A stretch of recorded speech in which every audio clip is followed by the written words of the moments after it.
शाम 7 बजे सूरज डूब चुका है और चारों ओर अंधेरा छा रहा है। रमेश खेत पर काम शुरू करने के लिए कालू चौकीदार से मिल रहा है। कालू भाई, मैंने सारा इंतजाम कर लिया है। आज शाम से ही जुताई शुरू करानी है। कल देर रात तक काम चलेगा। रात में? मालिक, रात में मत करवाओ। क्यों, क्या दिक्कत है? रात में काम जल्दी होता है और मजदूर भी आसानी से मिल जाते हैं। मालिक, मैं इस गांव में 40 साल से हूँ। ये खेत रात में ठीक नहीं रहता। चमेली का खेत, इसे ऐसे ही नहीं कहते। अरे फिर वही कहानी। कालू भाई, आप भी ना दादी की तरह बात कर रहे हैं। मुझे इन सब अंधविश्वासों पर विश्वास नहीं है। तभी कालू की नजर खेत की मेड़ पर पड़ती है। रमेश भी नीचे देखता है। गीली मिट्टी पर किसी नंगे पांव के बहुत बड़े बड़े निशान थे। ये किसके पांव के निशान हैं? कोई बड़ा जानवर? जानवर नहीं मालिक, ये उल्टे पांव के निशान हैं। ध्यान से देखिए, एड़ियां आगे हैं और उंगलियां पीछे। ये गांव की उस बुरी आत्मा का काम है जो रास्ते भटकाती है। ये छलावा है। हो सकता है कोई मजाक कर रहा हो कालू। नहीं मालिक, मजाक नहीं। अगर ये निशान खेत के बाहर से अंदर की तरफ जा रहे हैं तो इसका मतलब है कोई आपके खेत में रात बिता कर गया है। और अगर ये निशान अंदर से बाहर की तरफ जा रहे हैं तो इसका मतलब है वो अभी भी यहीं कहीं है। ये बाहर की तरफ जा रहे हैं। शुक्र है। लेकिन मालिक, एक बात याद रखना, अगर आपको रात में अपने घर की खिड़की पर उंगली की टॉक टॉक की आवाज सुनाई दे तो भूल कर भी खिड़की मत खोलना। वो आवाज नहीं, वो हाथ होता है। ठीक है कालू भाई, आप इन सब बातों पर ध्यान मत दो। शाम को काम शुरू होगा, बस मजदूरों को इकट्ठा कर लेना। आज अमावस्या की रात है। रात 12 बजे चांद पूरी तरह छिपा हुआ है। रमेश और सुमन अपने बिस्तर पर लेटे हैं। चारों ओर असहज चुप्पी छाई हुई है। अचानक घर के बाहर की ओर से दूर खेत की तरफ से महिलाओं के जोर जोर से रोने की आवाज सुनाई देती है। आवाज इतनी दर्द भरी थी कि सुनने वाले के रोंगटे खड़े हो जाएं। रमेश, ये क्या आवाज है? कौन रो रहा है इतनी रात को? लेकिन रोने की आवाज अब एक भयानक हंसने की आवाज में बदल गई, जैसे कोई पागलपन में ठहाका लगा रहा हो। आवाज बहुत तेज थी पर उसकी दिशा समझ नहीं आ रही थी। ये हंसी, ये इंसान की नहीं है। मुझे डर लग रहा है रमेश। चलो हम यहाँ से सुबह होते ही चले जाते हैं।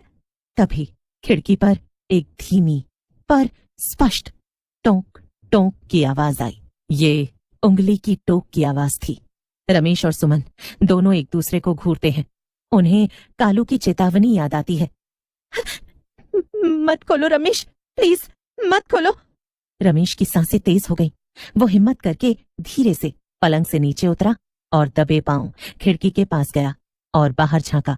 बाहर कोई नहीं था, सिर्फ घना अंधेरा और खेत की ओर से आती हुई अजीब सी सरसराहट की आवाज थी।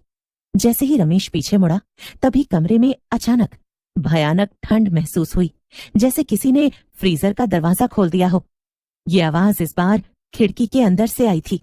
तभी दूर खेत की मेड़ पर उन्हें एक सफेद आकृति दिखाई दी। हे भगवान, बचाओ! रमेश और सुमन डरे सहमे बिस्तर पर दुबके हुए थे और कमरे में सड़ी हुई घास और गीली मिट्टी की दुर्गंध भर गई थी। अचानक घर के दूसरे कोने से एक तेज आवाज आई। ये दादी की थी। ओ दुष्ट आत्मा, ये घर पवित्र है, यहाँ तेरा कोई वास नहीं। दूर हट, दूर भाग यहाँ से। बाहर खड़ी सफेद आकृति भयानक रूप से चीखी।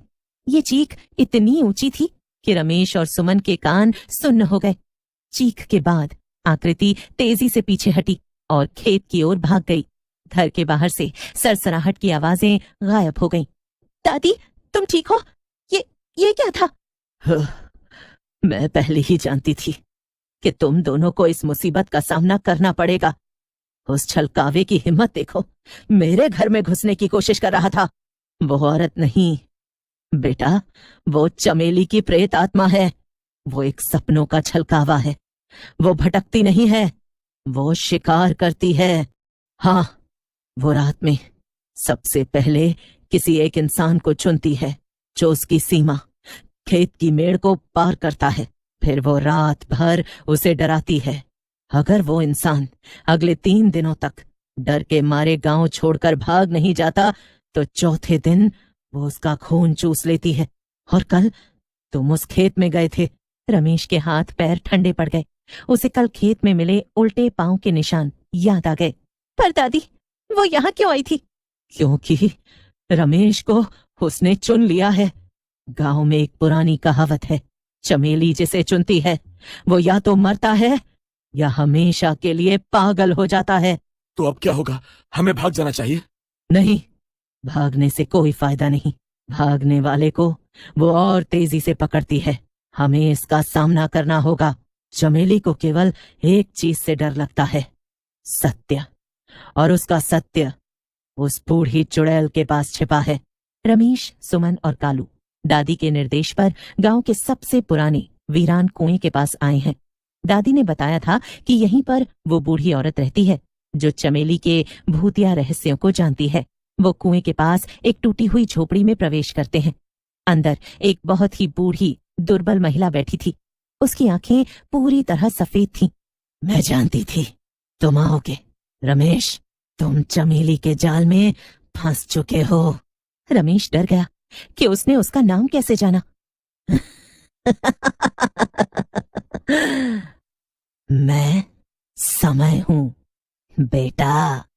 मैंने चमेली को उसकी मौत से पहले देखा था।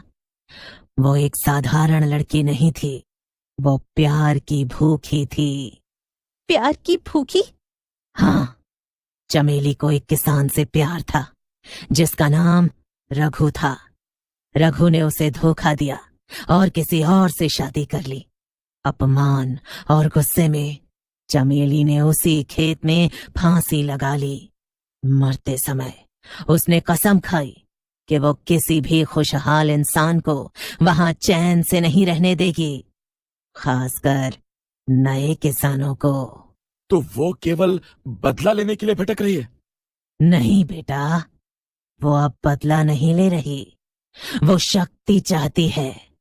जब वो किसी को मारती है तो उसकी आत्मा की शक्ति चमेली की शक्ति को और बढ़ा देती है। अगर तुम बच गए तो वो और मजबूत हो जाएगी। चमेली ने मरते समय एक चीज अपने पास छुपा ली थी जिससे उसका सारा प्यार और सारी नफरत जुड़ी हुई थी। वो चीज थी एक तांबे का सिक्का।